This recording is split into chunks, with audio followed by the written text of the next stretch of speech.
La filière de bananes de Guadeloupe et Martinique joue un rôle majeur dans l'économie des deux îles. Elle est le premier employeur privé. 700 planteurs apportent leur savoir-faire à cette culture bien particulière. Découvrons ensemble toutes les attentions portées à ce fruit, du champ à la mûrisserie. Contrairement à ce que l'on pourrait croire, le bananier n'est pas un arbre, mais une herbe géante qui peut atteindre jusqu'à 15 mètres de hauteur. Les variétés cultivées aux Antilles, quant à elles, ne dépassent pas 6 à 7 mètres. Il faut 20 à 25 semaines pour que le bananier atteigne sa taille adulte. Dès lors, une inflorescence sort du bananier, la popote. Après l'apparition de la fleur, vous avez vraiment le régime qui tombe, donc qui sort avec les bractées. Donc ce qu'on appelle les bractées, ce sont ces éléments-là. Donc une fois que toutes les bractées tombent, vous avez le régime qui s'ouvre.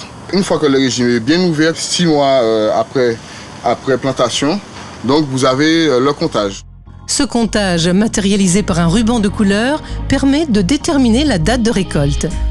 Ensuite, les ouvriers vont engainer les régimes avec une gaine plastique recyclable pour les protéger du soleil et des insectes. Puis, ils vont aubaner les bananiers pour soulager le pied du poids du régime et éviter qu'il ne soit déraciné au moindre coup de vent.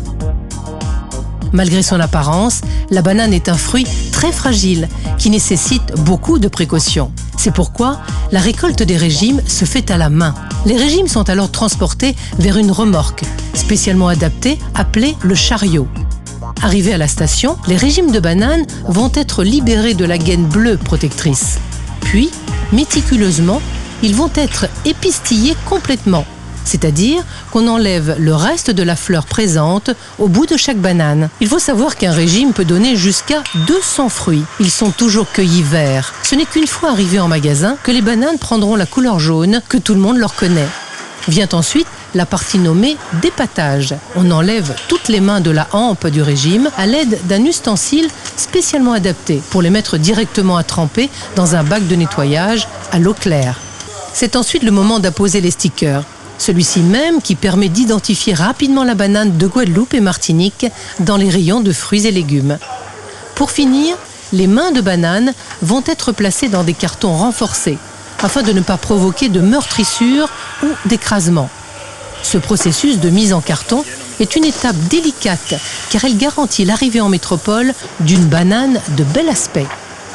Les cartons seront ensuite palettisés et aussitôt chargés dans des camions réfrigérés pour éviter la maturation précoce des bananes jusqu'au bateau qui traversera l'océan.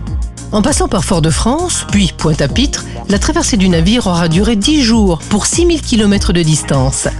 Ce transport maritime permet à la fois de diminuer le coût d'importation et de dynamiser la vie économique des deux îles.